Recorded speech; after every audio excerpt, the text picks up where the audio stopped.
వరంగల్ జిల్లా నర్సంపేటలో బీజేపీ కాంగ్రెస్ నాయకుల మధ్య ఉద్రిక్తత పరిస్థితులు నెలకొన్నాయి. చౌరస్తా కూడలిలో బీజేపీ నాయకులు కాంగ్రెస్ కు వ్యతిరేకంగా నినాదాలు చేస్తూ రాహుల్ గాంధీ దిష్టిబొమ్మను దహనం చేశారు. ఇక కాంగ్రెస్ నాయకులు BJP down down, Modi down down అంటూ దిష్టిబొమ్మను మంటను ఆర్పే యత్నం చేశారు.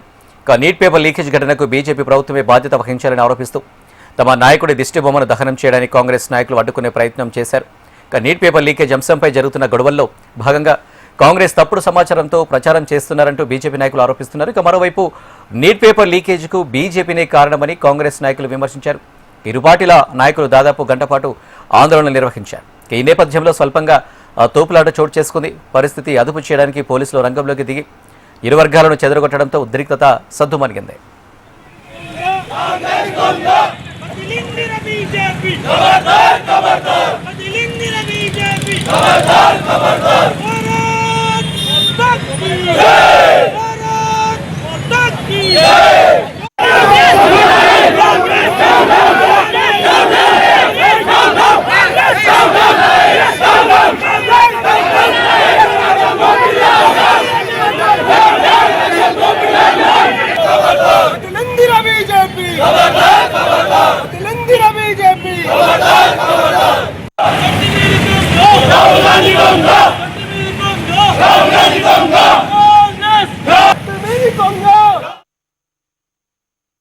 జంతర్ మంతర్ను ఒక రాజకీయ వేదికగా ఆ పిలగాలు చేసే కొంతమంది పిలగాలు చేసే ధర్నాను ఆసరాగా తీసుకొని ఈనాడు నరేంద్ర మోడీ గారికి చెడ్డ పేరు తీసుకొచ్చే విధంగా భారతదేశానికి మిగతా దేశాలు వివిధ దేశాల కౌన్సిల్స్ ఉంటాయి అక్కడ ఢిల్లీలో, వాళ్ళందరి ముందు భారతదేశాన్ని తక్కువ చేసి చూపెట్టడానికి ఎవరైతే మరి పదవి కాంక్షతోటి పిచ్చో లెక్క తిరుగుతాడో, ఆయన ఎక్కడ కాలు పెడితే అక్కడ భస్మం అవుతుందో కాంగ్రెస్ పార్టీ నాయకుడు రాహుల్ గాంధీ గారు మరి ఆ జంతర్ మంతర్ దగ్గర ఉన్న ఆ సన్నివేశాన్ని ఉపయోగించుకొని ఈనాడు దేశ ఔన్నత్యాన్ని కావచ్చు, దేశ పరువు ప్రతిష్టలను కావచ్చు భంగం కలిగించే విధంగా ప్రవర్తించడమే కాకుండా ప్రపంచ ప్రియతమ నాయకుడు ఈరోజు ప్రపంచమే నరేంద్ర మోడీ గారు మాకు ప్రధాని ఉంటే బాగుండు అంటే మాకు ప్రధాని ఉంటే బాగుండని చెప్పి ప్రపంచ దేశాలు ఆయనను స్వీకరిస్తున్నాయి.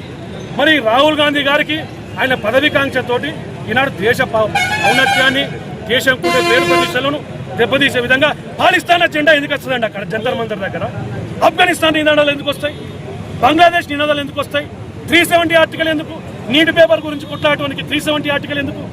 కాశ్మీర్ ముచ్చట ఎందుకు? అంటే ఒక నీటి పేపర్ లీకేజ్ అనే సందర్భాన్ని అక్కడ యూటిలైజ్ చేసుకుని రాజకీయం చేస్తాను తప్పితే యువతకు న్యాయం చేసేది నరేంద్ర మోడీ ఒక్కడే. ఈనాడు యువతను రాజకీయ రంగంలో నాయకులను తయారు చేస్తున్న పార్టీ భారతీయ జనతా పార్టీ. యువకులకు వివిధ రకాల స్టార్టప్లు కావచ్చు, వివిధ దేశాల నుంచి పెట్టుబడులు కావచ్చు, నరేంద్ర మోడీ గారు తీసుకొస్తున్నాయి ఇలా పెట్టుబడులు భారతదేశానికి.